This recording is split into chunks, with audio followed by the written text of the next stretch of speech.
it's the day after the Bitcoin conference, and I decided to sit down and share with you guys some of the information that I've learned so that you can better get ahead.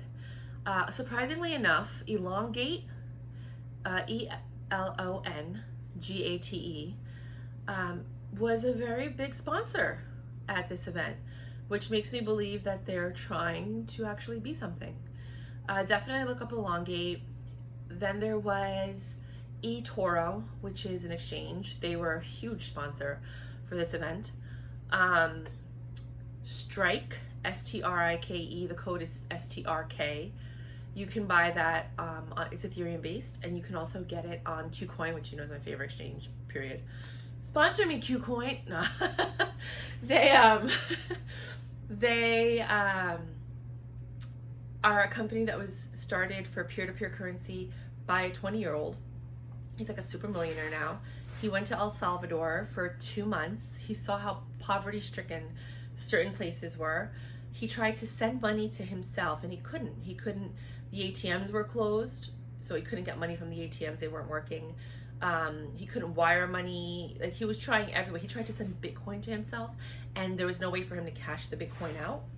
So he found a way to talk to the president of El Salvador.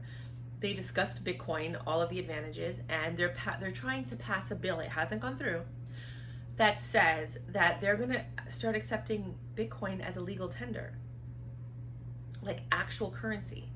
Now the question that I have that was never answered is, if the ATMs are broken and the banks are not working properly, how are you going to withdraw that cash?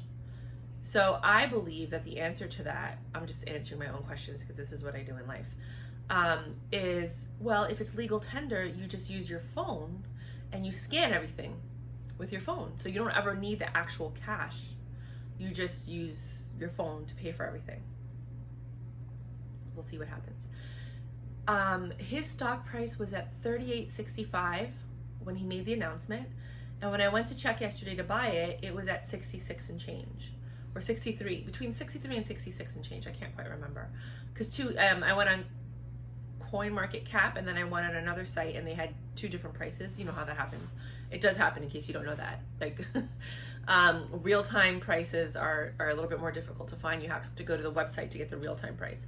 But it doesn't matter what the real-time price is. It's whatever they charge you at the time that you purchase it. And I'll go into stories about that in a minute. So, well, let me just tell you now. So for example, I would buy a coin on PancakeSwap and it would tell me that for 0.001, I would only get like 1,200 of a token. But I was limited because it only let me buy it like in small amounts for some reason. I don't know. It wouldn't go through if I put in a large amount. So then I went right after I bought it to buy another 0.001, and then there would be like 18,000. And I'm like, what? And then I went again and that would be like 6,000. And then I went again and it would be like 24,000. And I have the proof, like I have the logs here. So the prices fluctuated drastically. And it was just one transaction after another after another. So that could happen. If anybody invested in CocoSwap, which is one of the swaps that I was telling people about when I was doing my swap video, I'll see if I remember to put the link below for the swap video. I was looking up all these swap tokens when the dip happened. CocoSwap has gone up, so get excited if you did invest in that. Okay, so now,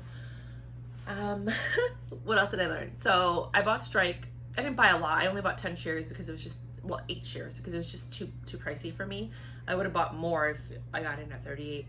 But I just want to see what happens, because I feel like if this kid did it in one country, and if he could convince other countries, you know what I mean, and he could be the peer-to-peer provider initially, because you know competition comes in for those countries, he's going to try and get the monopoly. I don't think he will. He might. I don't think he will, because I think there's other companies and other people that will probably be able to provide a better service. But the whole point is, you know, first to market. So we'll see what happens. Then, what else did I learn? I learned, I mentioned this in another video as well. This is not crypto related, sorry guys, but I'm gonna just go off for a minute. It's veteran related. So I met this guy who worked for the VA, And he said that, you know, VAs have a lot of, like, I know I dated a VA. They have a lot of PTSD, and they have moments of crisis, and it takes a while to get to somebody. So instead of dialing 911 or calling the VA and going through all the prompts, they're going to have a number called 988. It's not out yet. It's going to come out in a year or maybe a year and a half.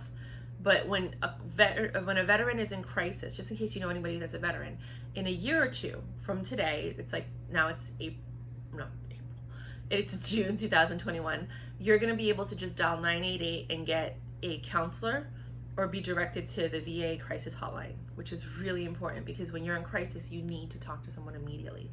And VAs or veterans have different types of trauma that they need specific psychologists to work with. I know because I do help people, but I can't help specifically veterans. They've gone through things that a lot of people haven't gone through, and you need somebody who knows to coach and guide you. So I just wanted to throw that out there because I thought that was very important. So I met that guy. Then I met a guy, oh man, I wish I had the business card right now. It's Green Tech, T-E-K, right? And they have a energy company. They're coming out with their own coin. It hasn't come out yet. So this is like a pre, for you guys to know, like a pre-setup. The coin is gonna be called GTC, Green Tech Coin. And remember, tech is T-E-K. And they do like windmills and wind turbines, and it's all like natural energy. And they create this, and they're creating a crypto. They've been around for a while. The coin came out after the company. So if you're into green energy and stuff like that, this is a coin you want to look for when it comes out. I'm going to make another video when it comes out. I'm going to be in touch with that guy because I love green energy. I do love regular electricity and energy, but I mean, look at what happened with Japan, you know, when they had the tsunami and then the nuclear power plant leaked. You know, like, I would rather have green energy. I just don't understand why people don't want to do that. I don't understand why they're so against it. But I mean, it's probably what happened at the time of the Atlanteans and all of those previous cultures that were like, oh, well, there's no record of them. Yeah, because they were probably really green, you know? And all of their technology underwater is probably covered with moss and stuff, and you have no idea what it really is. Anyway, that's another thing, kind of like Angkor Wat. It was covered with trees, and then we took, you know, all of that out, and then we have Angkor Wat. What else? Then there's,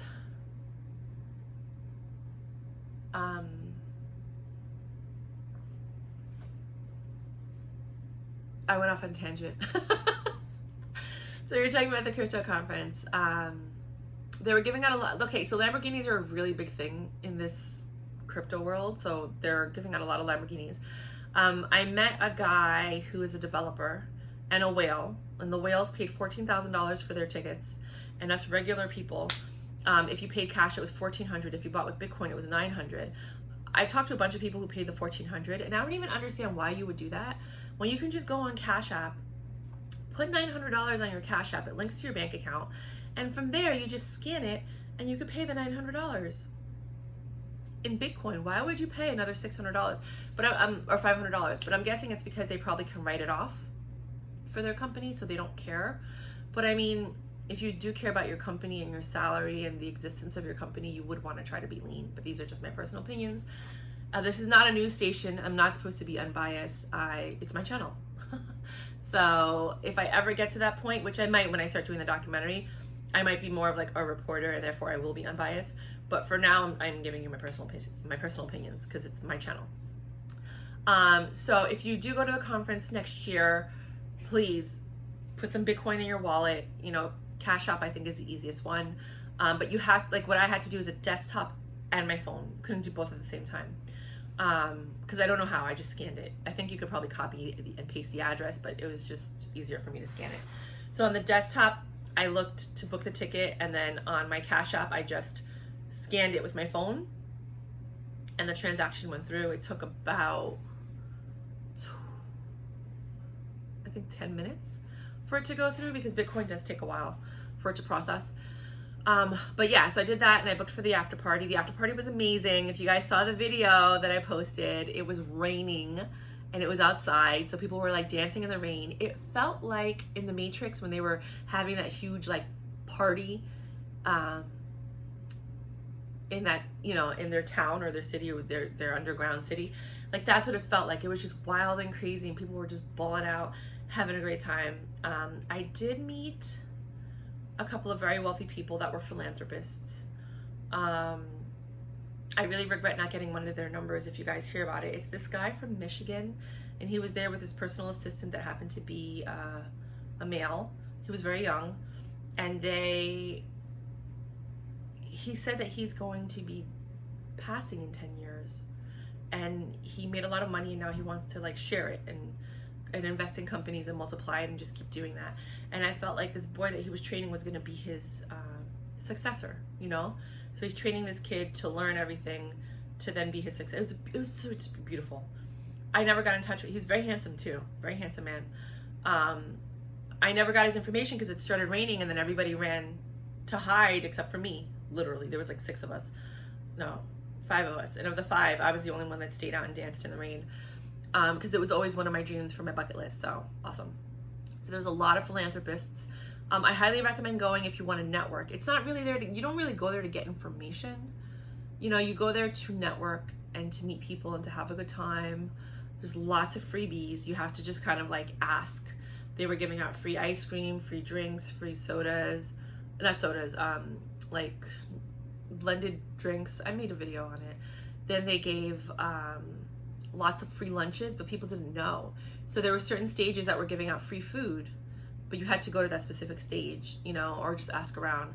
So, I mean, the ticket is $900, so you're expecting to get $900 worth of stuff for it.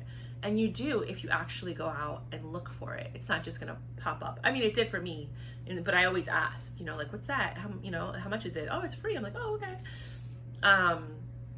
Then there were booths. They were talking about different types of technologies that were supposed to like alter Bitcoin. And I don't really believe in those technologies because I think Bitcoin is perfect in itself. So I don't really want to get into that, but there were people that were like, you can modify your Bitcoin, but what you're going to do is you're actually going to take Bitcoin because you need the basis. And then that will be your like collateral kind of, where this new coin that you're creating is based off the fact that you have this Bitcoin in stock. So yeah, you're kind of changing Bitcoin, I guess like wrapped Bitcoin, they made that, you know, so that people can create a coin that's interchangeable, if that makes any sense. You know, or like people are like, oh, if Bitcoin did this, it would be great. Well, now you can do that, but you have to buy Bitcoin. You have to have that Bitcoin in order for you to then push your version of Bitcoin out. I didn't really agree with it, so I just listened and then I left. But that's a possibility. You can look it up, guys. I did not write the name of the company down because I wasn't really privy to it. I didn't care about it, you know, but I like to learn, you know, but I didn't recall what company it was. Then there were, if you guys saw, they had like air conditioned rooms where a lot of people were networking. Like even, I went by myself, right? So even if you go by yourself, you could just sit down and just listen to people's conversations and you'll learn a lot. I wish I understood coding. I'm gonna actually take an Ethereum contract course, but now Solana's coming out and everybody's talking about Solana, so I want to take a course on how to build on Solana as well, because I want to be able to communicate with those people as well, because they're brilliant. So there was these 2 guys, a developer and a marketer, and they work for a company. I wrote it down in my notebook, but I can't find my notebook. But I will find it. Oh, it's on my phone, but I'm taping with my phone. And he was saying that he developed a coin, just a BS coin, a meme coin called Scooby. And I was like, I bought a coin called Scooby. He's like, get out of here. I was like, no, but it was Scooby-Doo. You know, like Scooby is the code, but it was for Scooby-Doo. He's like, no, his is just Scooby. He's like, only 100 people bought, him and his friends. They thought it was like a fun thing, but it's just a meme coin. So they were explaining to me that what happens is there's different functionalities that are made in a contract that allow the coin to do certain things and fulfill certain properties. Meme coins are just coins that you create, you can buy and sell, and that's it. Other coins actually have function that they do when you create them. Sorry about that. Phone call. So we were talking about those type of contracts, because I was explaining to them that like with PancakeSwap, there was a new coin that came out and then they had to change the whole contract because it was up for PancakeSwap 1 version. It didn't convert to PancakeSwap 2. So the contract has to write like the flexibility of being able, this is in case you guys want to make your own coin, the flexibility of being able to swap from different versions. Because remember, now we're up to Uniswap version 3. So your contract has to do that. So a lot of these migrations that are happening right now are happening because the contracts weren't written to accommodate for changes or upgrades. So that's something that you want to think about if you're going to make your own coin. There were a lot of migrations recently. This is just another side note. Bogged Finance, if you've watched any of my videos, you know my personal opinion. Hate that company right now because I bought a lot of tokens, and it was 8 hours after they decided to do the snapshot for the migration, even though they didn't tell anybody when the snapshot for the migration was going to be taken.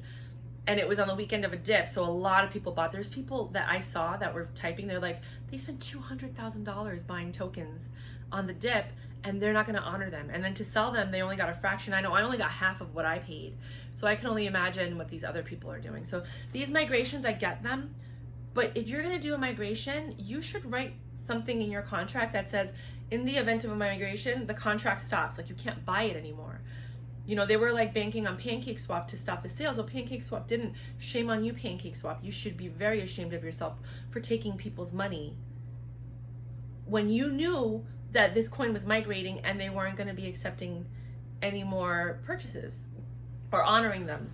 So the swaps need to be more accountable for the coins that they sell, and the contracts need to be written more effectively so that they could just put like a kill switch on it.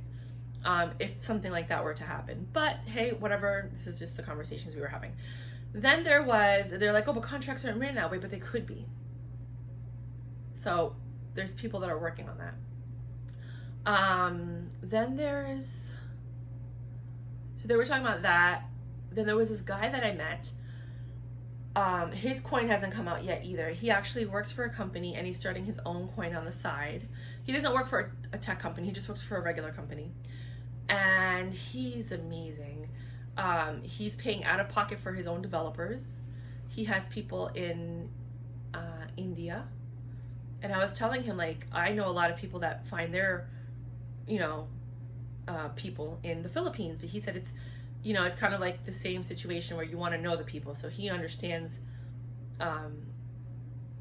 Indian culture more than he understands the Philippine culture. So we were talking about how, like, if you want to develop a coin, sometimes paying an American is a lot. But if you pay them overseas, the Philippines, Singapore, India, you're going to get it at a more affordable rate that you can come out of pocket for. Not me. I can't come out of pocket, but him. So if you're thinking of developing a coin, just understand those are probably right now the 3 big markets. A lot of people really like to go to Russia.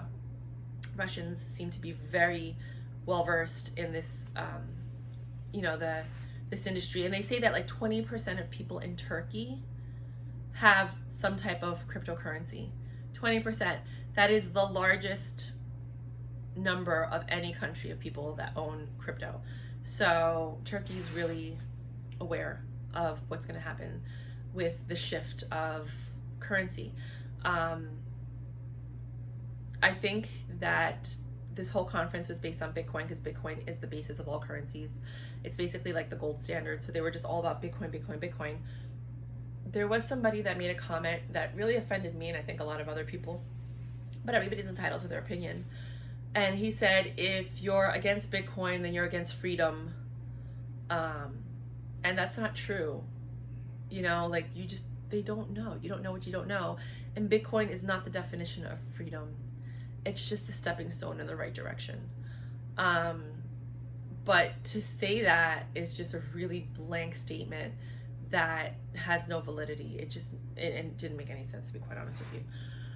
But people were cheering, and then when another person came on and said, well, the person that said that is an idiot because that's not true, people were booing. And I just, I'm by myself, so I don't really care. I looked under the seats because I was hoping it was like an Oprah moment, and maybe there would be like a Bitcoin underneath with like a Bitcoin coin so you could, claim it, but that didn't happen. I was hoping there would be something under the seats, because when they said that guy, Jeffrey Mahler, no, Jack Mahler, sorry, Jack Mahler. He was the guy who owns the company Strike. They're like, he's giving something away. And everybody thought it was like a Lamborghini. So everybody was sitting there trying to find out what it was he was giving away. And it was information letting them know that, hey guys, here's an insider tip, not an insider tip, but here's news that, you know, we're opening up in, or possibly once the bill is passed, in El Salvador, which means that Bitcoin is actually making these big strides and becoming a currency. So that was pretty exciting. Well, interesting, not exciting, but I think it's exciting for them because these people have like probably hundreds of Bitcoins and I have like 0.2. If even, I probably only have 0.1 to be quite honest with you. But if everything goes well with my other cryptos and I'm able to sell some, I would buy some Bitcoin because I do think that it is a good investment. Other than that, I'm just gonna keep this short. That's kind of pretty much what I've learned at the conference.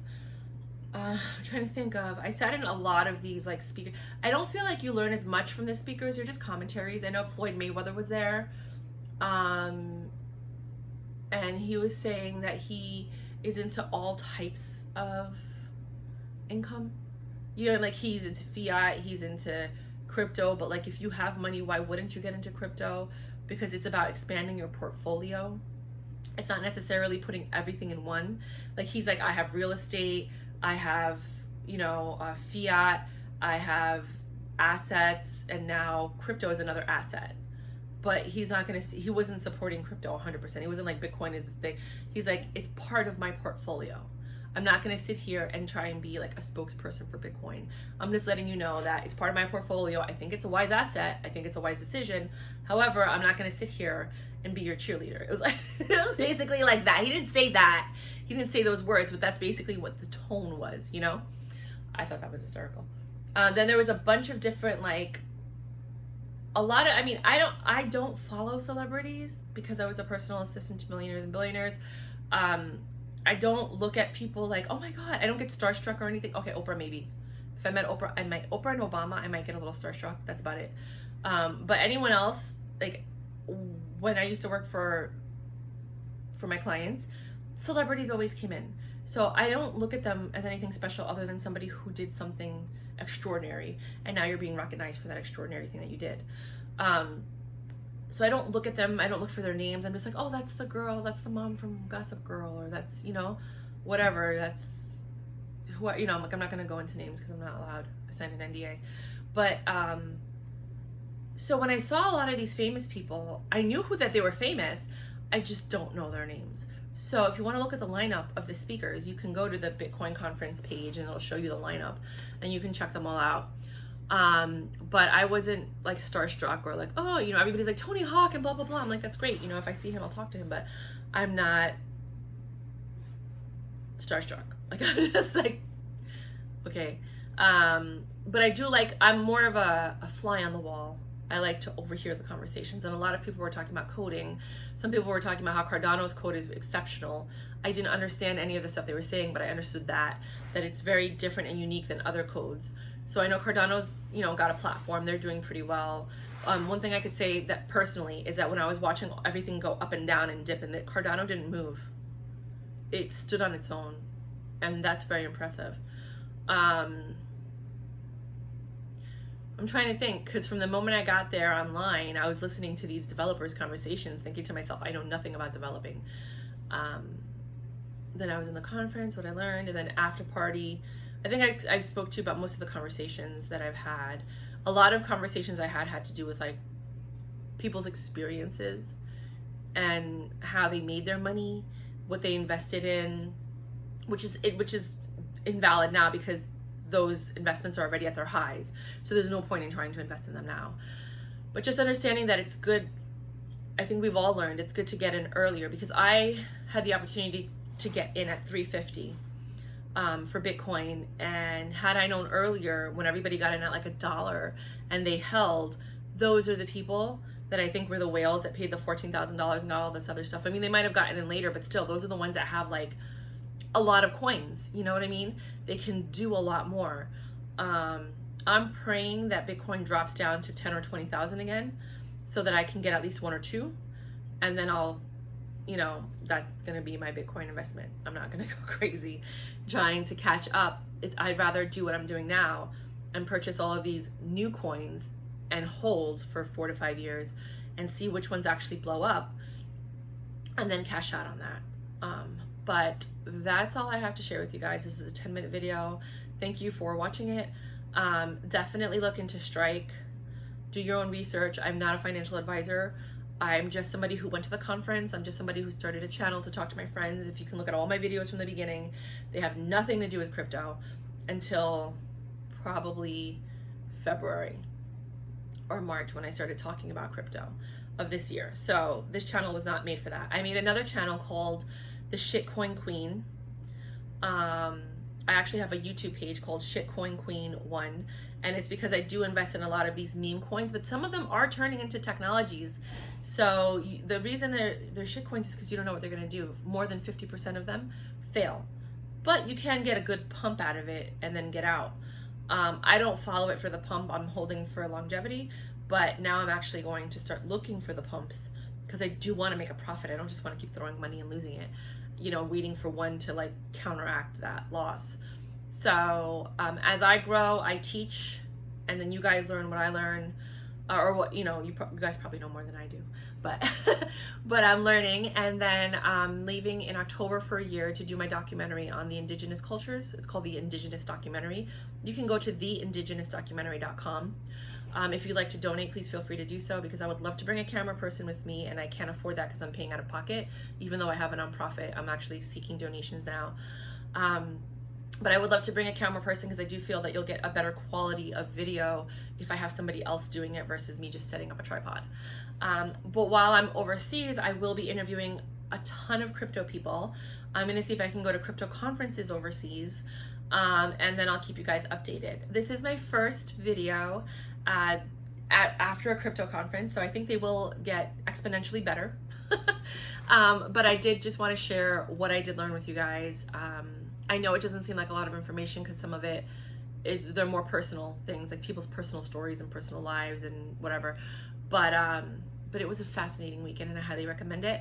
At the end of the conference, they did give out 1,000 tickets. Like, they had a thing that for the people who booked it for $199 for the next conference for 2022.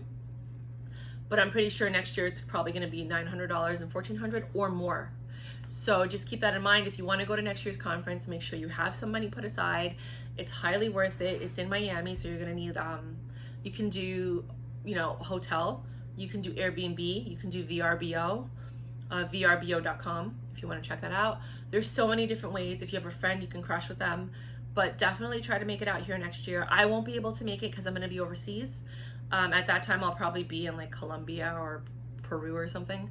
But please, if you can do anything for yourself, invest in yourself. All right, you guys, hugs and kisses. Bye. One more thing. If this channel does blow up and it gets really big, next year, well, not next year, in 2023, I will come back as a media representative and kind of cover the conference with a little bit more professionalism. I'll have gear, equipment, probably camera person, which always helps, to go ahead and you know, interview certain people and do different things. But again, this is my first video. Thank you guys for watching, and let's see what happens. Bye.